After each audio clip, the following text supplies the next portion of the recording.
मसीही विश्वासी माता पिता, भाई बहन, जवान ज्योति और बेटे बेटियां, आज के उपदेश वचन में आप लोग का हार्दिक स्वागत है। और आज हम लोग यिर्मयाह नबी का किताब 35 अध्याय उसका 1 से लेकर 6 पद के बीच में आज हम लोग देखते हैं। वह यिर्मयाह भविष्यवक्ता के जीवन के बारे में। ख्रिस्त में प्यारे, यिर्मयाह भविष्यवक्ता का वचन समय समय से यिर्मयाह के पास परमेश्वर का वचन पहुंचता था और यिर्मयाह उस वचन को यरूशलेम के निवासियों के बीच में उस वचन को सुनाया करता था, क्योंकि यरूशलेम का जितने निवासी थे उनका अपराध और उनका कुड़कुड़ाहट और उनका कठोरता जीवन परमेश्वर के दृष्टि में था।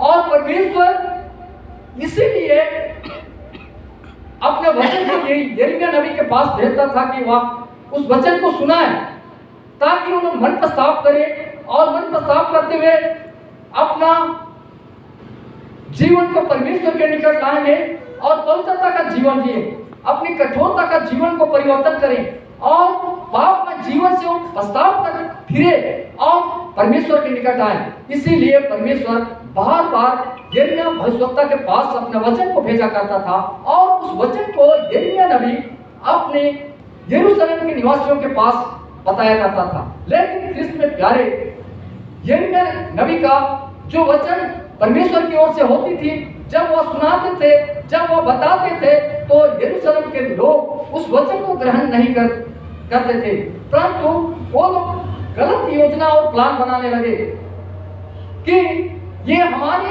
लोगों के प्रति और यरूशलेम के प्रति और यहाँ के राजाओं के प्रति, यहाँ के अधिकारियों के प्रति इनका गलत सोच है, जो कि आज यरूशलेम के नाश होने के बारे में ये भविष्यवाणी करता है, यरूशलेम को खत्म करने के बारे में भविष्यवाणी करता है, यहाँ के लोगों को मारे डाले जाने के बारे में भविष्यवाणी करता है। ये सोचकर यिर्मयाह नबी का विरोध में वो लोग योजना और प्लान बनाते हैं। ख्रिस्त में प्यारे, आज का मनुष्य जीवन, इंसानियत जीवन जो सच्चाई है, अगर कोई सच्चाई की बात को प्रकट करे तो उसको लोग ग्रहण नहीं करेंगे, लेकिन उसका विरोध में उठ खड़े होंगे। हम देखते हैं पावल प्रेरित का जीवन में भी जब वो वचन को बताया करते थे, उनके विरोध उठ खड़े हुए और उनको वे कई बार बंदीगिरी में डाल दिए। हम देखते साधु सुंदर सिंह का जीवन को।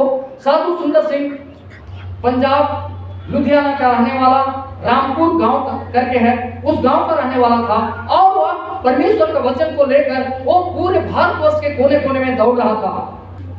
वह सरदार खानदान से थे और वह उनके परिवार कोई परमेश्वर को ग्रहण नहीं करते थे और नहीं किए थे, लेकिन साधु सुंदर सिंह को यीशु मसीह का दर्शन मिलने के कारण, यीशु मसीह का आवाज सुनने के कारण वह उस वचन को लेकर वो भारत और दुनिया के कोने कोने में जाकर साधु सुंदर सिंह उस वचन को बांट रहे थे। लेकिन जब वह तिब्बत में गए और अपने वचन को बता रहे थे और वहां प्रभु के वचन को बताने का सख्त वहां मना था कि कोई भी परमेश्वर का वचन को यहाँ बीज नहीं सकता है, बता नहीं सकता है, और वहां राजा का शासन था और तिब्बत में उस साधु सुंदर सिंह फिर भी जाकर परमेश्वर का वचन को बताता है। बार बार उसको मना करने के बावजूद भी साधु सुंदर सिंह परमेश्वर का वचन को में खड़ा होकर परमेश्वर का वचन को बताया करता था और कई बार उसको जेल खाने में डाला गया, कई बार उसको मारपीट किया गया, फिर भी वह बताते रहा। लास्ट में उसको साधु सुंदर सिंह को एक अंधे कुआं में साधु सुंदर सिंह को डाल दिया गया और अंधे कुआं में डालकर, जिसमें जो कठोर सजा दिया जाता था, उसको उस कुएं में डाल दिया जाता था और उस कुएं में वहीं मर जाते थे आदमी, और उसमें कोबरे, सांप, बिच्छू, जहरीला सांप उसमें डाल दिया गया था उस कुएं में, ताकि जैसे ही आदमी को डाला जाएगा और उस अंदर में सांप डांस लेगा, बिच्छू डांस लेगा और वहां कितने लोगों का सड़ा हुआ कंकाल था उसके बीच में डाल देते थे और वो उसी कुआं में ऊपर से सील लगा दिया जाता था और उसमें मर जाते थे आदमी। साधु सुंदर सिंह को भी इसी प्रकार से उसी कुआं में डाल दिया गया तिब्बत में, और डाल कर ऊपर से सील लगा दिया गया और लोग करके उसका चाबी राजा के हाथ में दे दिया गया। लेकिन ख्रिस्त में प्यारे, परमेश्वर का सामर्थ, अनुग्रह, इतना दया उसके जीवन में था क्योंकि परमेश्वर उसके साथ था। रात में परमेश्वर का दूत आकर उनके लिए रस्सी गिराता है और रस्सी के सहारे उस साधु सुंदर सिंह को बाहर निकाल देता है। सुबह देखते हैं तो चौराहे में जाकर, चौक में जाकर फिर परमेश्वर का वचन को क्या करता है, सुनाता है। राजा ने कहा, ये किसने तुझे बाहर निकाला? जिस परमेश्वर का मैं डर मानता हूं, जिस परमेश्वर का वचन को मानता हूं, वो परमेश्वर मुझे बाहर निकाला। उसने कहा, हाथ जोड़ता हूं, आप इस तिब्बत को छोड़कर आप बाहर चले जाइए, कोई दूसरा देश में आप सुनाइए। आपसे मैं कुछ नहीं कर सकता हूं, लेकिन आप हमारा तिब्बत को छोड़कर और दूसरे देश में जाकर आप वचन सुनाइए। ख्रिस्त में प्यारे, आज यिर्मयाह नबी के पास भी वचन परमेश्वर का पहुंचता था और उस वचन को यरूशलेम के लोगों के पास बताया करता था। लेकिन यरूशलेम के लोग उस वचन को ग्रहण ना करके यिर्मयाह नबी के प्रति वो गलत योजना और प्लान बनाने लगे और यिर्मयाह नबी को कि ये व्यक्ति हमारे प्रति ये गलत भविष्यवाणी करता है, ये हमारे प्रति ये मार डाले जाने के बाद बोलता है इस आदमी को जान से मार दिया जाए। और ये सोचकर इन्होंने क्या करता है, यरूशलेम के निवासी लोग आज उसको जेल खाने के अंदर आंगन में एक अंधा कुआं था, अंधा कुआं, एक कुआं था जिस कुएं में पानी नहीं था, उस कुएं में पानी नहीं था, सिर्फ उसमें दलदल कीचड़ था। उस कुएं में यिर्मयाह नबी को क्या कर देते हैं, नीचे रस्सी के सहारे नीचे उसको उतार देते हैं। जैसे नीचे उसको गिराए और उस दलदल में, उस कीचड़ में, और सीधे वो नीचे जाता है और उसका शरीर कीचड़ तक, यहाँ गले तक कीचड़ में वो फंस जाता है। ख्रिस्त में प्यारे, और उस कुएं के अंदर वहां डाल दिया जाता है कि मर जाए करके। लेकिन ख्रिस्त में प्यारे, आज परमेश्वर का अनुग्रह यिर्मयाह नबी के साथ था। यहाँ पर एक खोजे के साथ, वह खोजे का मन में परमेश्वर बातचीत करता है और वो खोजा राजा के पास निवेदन करता है कि यिर्मयाह नबी को क्यों कुआं में डाल दिया गया है, जबकि वह उस कुएं में वह मर जाएगा क्योंकि यहाँ रोटी नहीं मिलेगा उसको और वह मर जाएगा। ऐसे करके वो खोजा, जो राजा का जो खोजे था, वह उससे निवेदन करता है कि उससे बाहर निकाला जाए। ख्रिस्त में प्यारे, आज यिर्मयाह नबी का जीवन को फिर भी परमेश्वर वहां सुरक्षित रखता है, जैसे साधु सुंदर सिंह के जीवन को सुरक्षित रखा और उस खोजे के साथ बातचीत करता है और वहां पर उसके लिए निकालने की योजना बनाई जाती है। अब ये खोजा ने निवेदन करता है तो राजा ने कहता है 30 पुरुष लेकर जाओ और यिर्मयाह को मरने से पहले उस गाड़े से क्या करो, बाहर निकालो। परमेश्वर का अनुग्रह उसके जीवन में था और परमेश्वर उस खोजे के जीवन में बातचीत करता है और वो खोजा निवेदन करता है, उसका निवेदन सुना जाता है और उसको मरने से पहले उसको गाड़ी से बाहर निकाला जाए।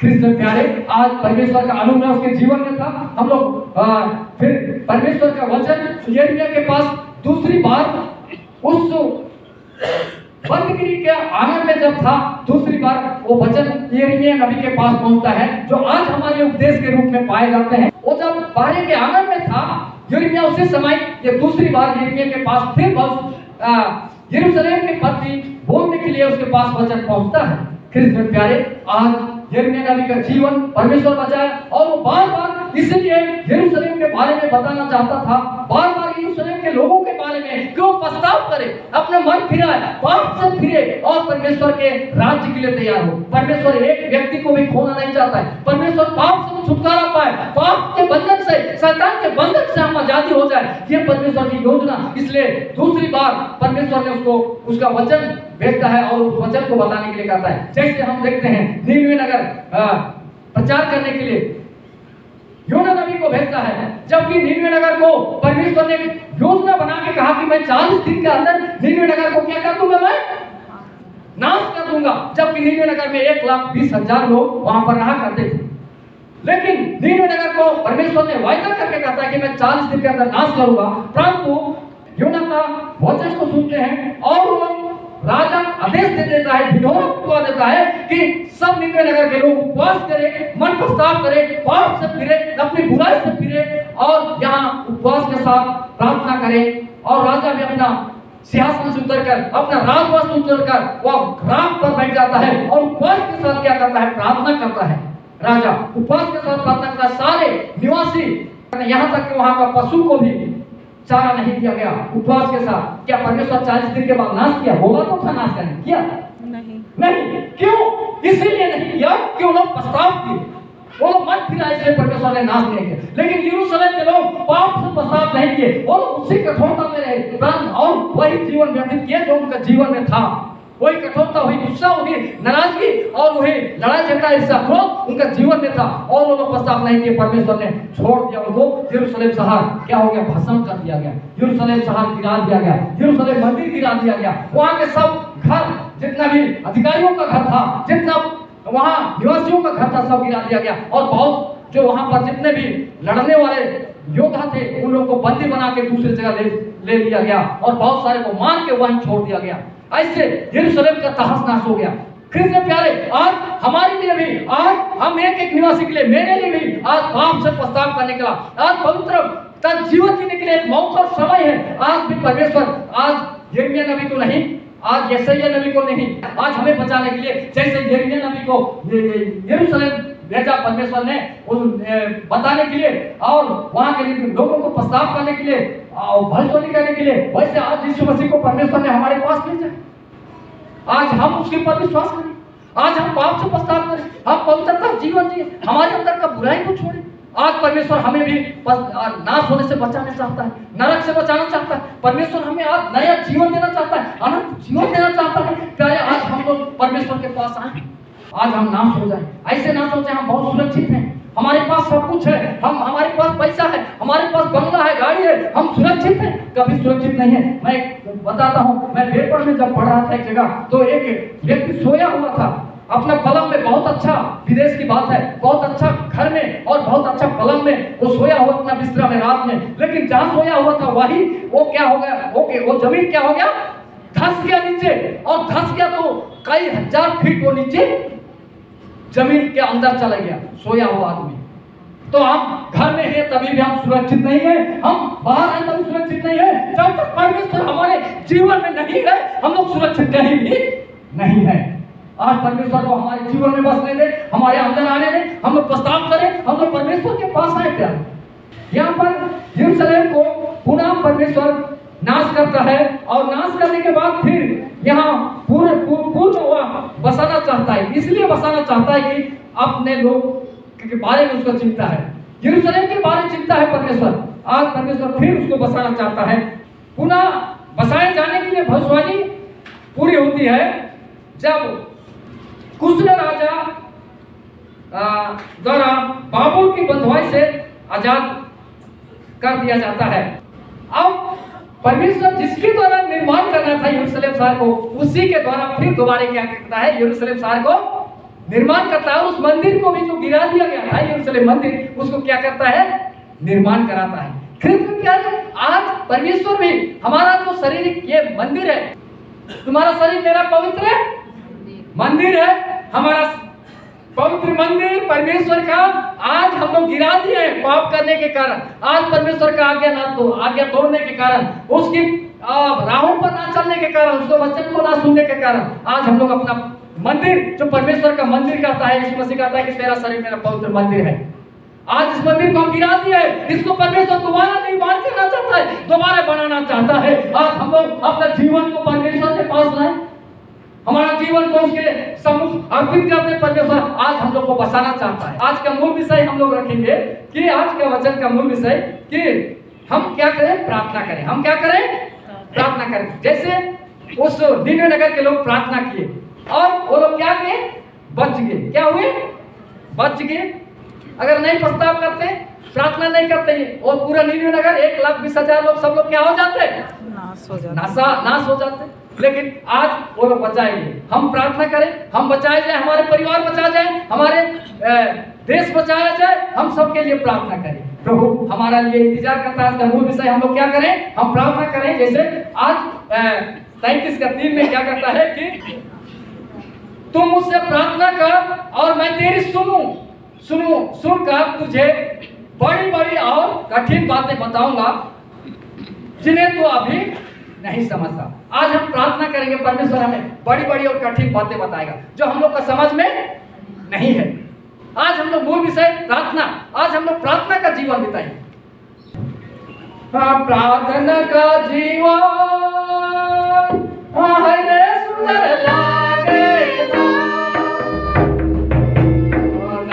प्रार्थना का जीवन हरे सुंदर लागेला। यीशु जीवन रे सुंदर लागेला, मसीह जीवन रे सुंदर लागेला।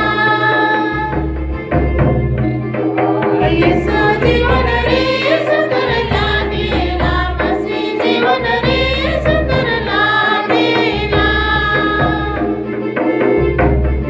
आया से जीवन हरे सुंदर लागेला।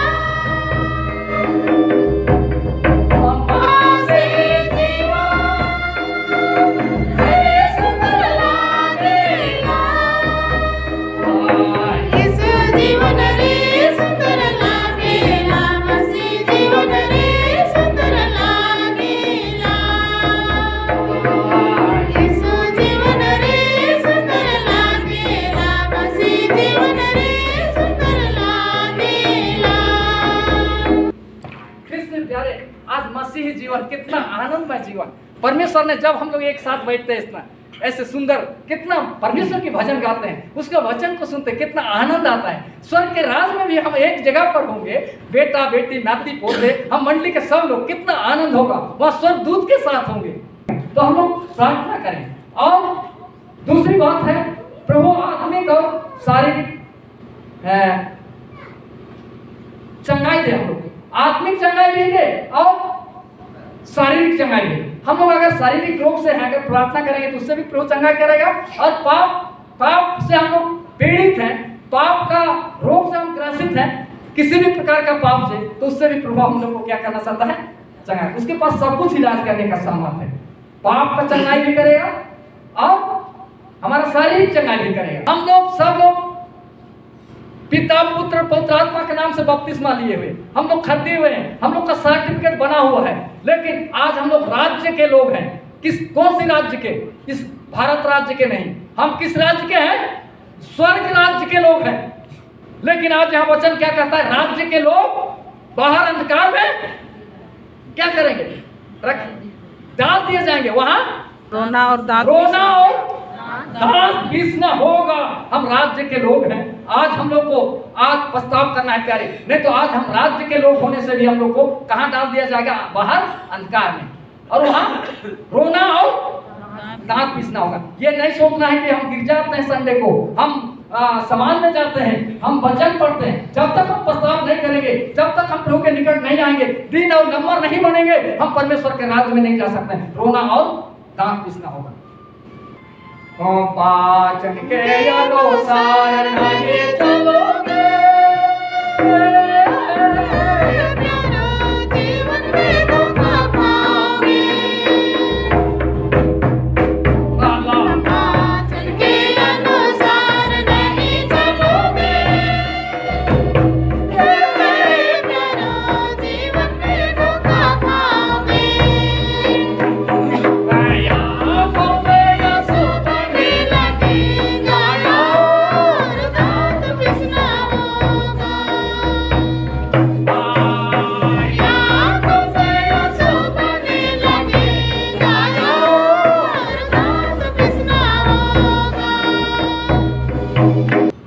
प्यारे, आज हमारे पास भी परमेश्वर ने कई प्रचारकों को भेज रहा है, कई पादरियों को भेज रहा है, कई चंगाई करने वाले दासों को भेज रहा है कि हम पछतावा करें, प्रभु की ओर मन लगाएं, फिरें। तो आज हम लोग अपना जीवन को प्रभु के पास लाएं और हम लोग पछतावा करें। आज स्पेशली यरूशलेम लोगों के लिए नहीं है, ये यिर्मयाह नबी का किताब 33 अध्याय आज आप हम सब लोग के लिए, मेरे लिए भी है। आज हम लोग पछतावा करते हुए प्रभु के पास आएंगे, लौटेंगे, हम कुमला मंडली के लोग सब बचाए जाएं। ये 2024 हमारे लिए बहुत अच्छा सुनहरा अवसर और समय है, जो हम पछतावा करके अपने आप को दिन और नंबर करके परमेश्वर के पास ले आए। प्रभु आज के इस वचनों पर हमारे मंडली के बुजुर्ग माता पिता भाई बहन और जवान और बेटे बेटियों को बहुत अधिक आशीष दे, प्रार्थना का जीवन दे और आत्मिक जीवन दे, पछतावा जीवन दे। आमीन। आइए हम प्रार्थना करेंगे।